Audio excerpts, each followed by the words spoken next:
great-grandma and grandpa. 4 generations. Yep. Good. We have 5 generations on both sides of the family, on her side and my side. We had 5 living generations at one time.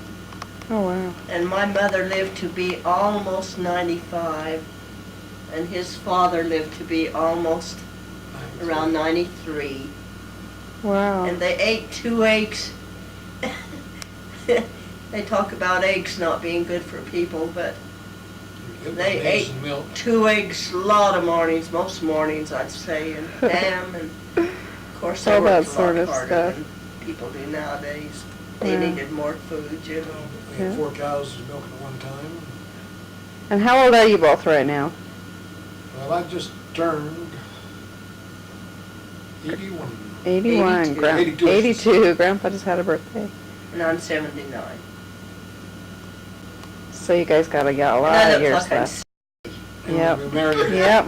Well, in April, next April will be our 60th wedding anniversary. Wow. Wow. Going to celebrate? I remember your 50th real well, your big celebration. In the temple, everybody would say, "Oh, of course you don't know about grandkids. You don't have any, do you?" I said it to myself. But you She love was all that. bragging her grandkids up. I said, weren't you bragging your grandkids up? She said, no, I didn't want to know them. I was that old.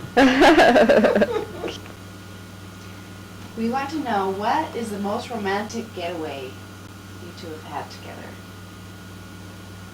Is there anything that stands out in your mind? We went to Hawaii I didn't think that was a romantic getaway. quite a few days. She wanted to thought romantic things, but she didn't want to spend any time with me. Wanted to see the sights. We went on a Deep South tour, which was very nice. It was about as good as any We other got place. on that bus and there were, 5 or 6 that we knew well that went with us, you know. 2 couples from the temple that I worked with, and our stake librarian here in the stake. And That Deep South, what was it, 8 states we covered, was the best one we had.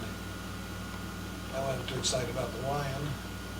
We enjoyed the fishing trip at Great Slave Lake, but I said basically, we went on another seniors tour to Colorado. It's a 4-day trip, that wasn't anything special on that. And then of course we had our motor home for a few years there, traveled around. She liked to hunt rocks. Of course, she wanted to pick up and leave the rocks all the time. leave it wrong. What does that mean? Leave it where you found them. Oh. And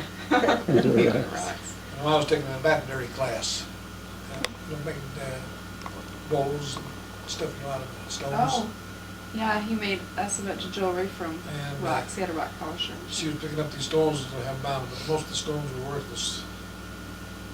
We bought a few stones, it was quite nice down Well, you there. should have took me to South Africa where the diamonds were. Always, she always figured she's gonna find a diamond. Then I could have a lot of fun picking up rubies and diamonds. And that's what I wanted to pick up, not leave it rocks.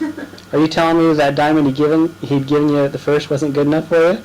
No, the first one wasn't good enough. We'll give her a bigger one later on. When I was first married, I was out of work, and $500 in debt on the car.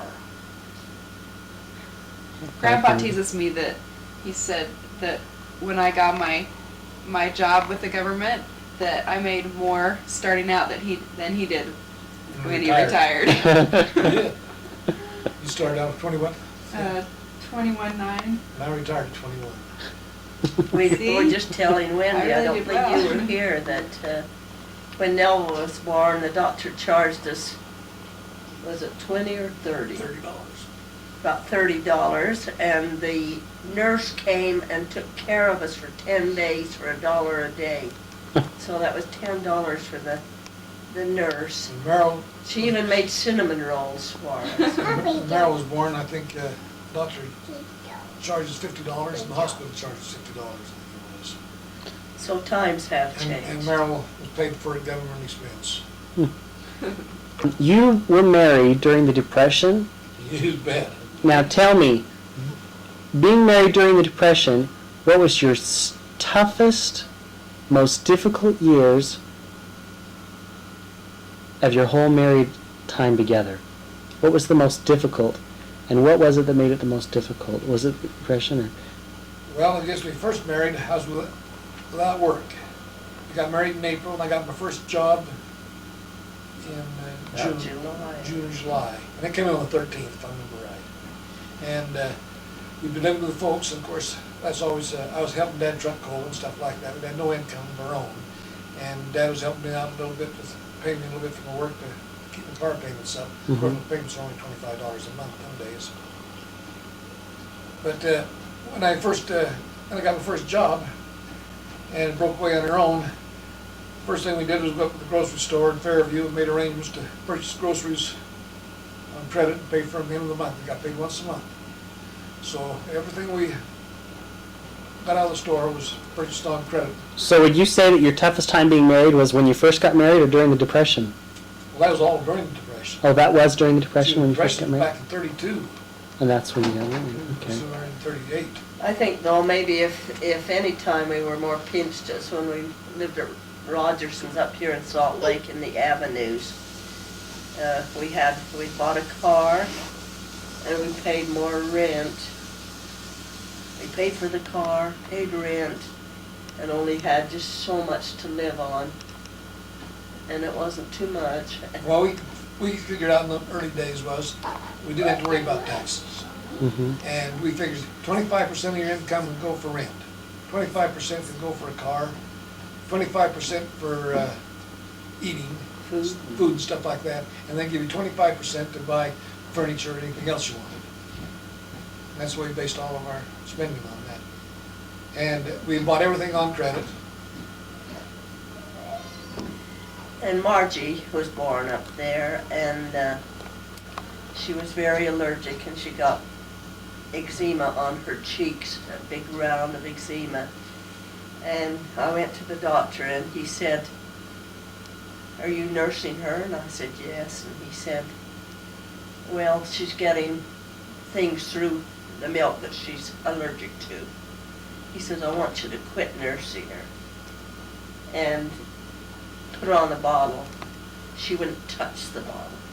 She would have starved to death without, before she'd take that bottle. Mm. And during the Depression, And put her on that, canned vegetable, baby food vegetables, and fruits and stuff.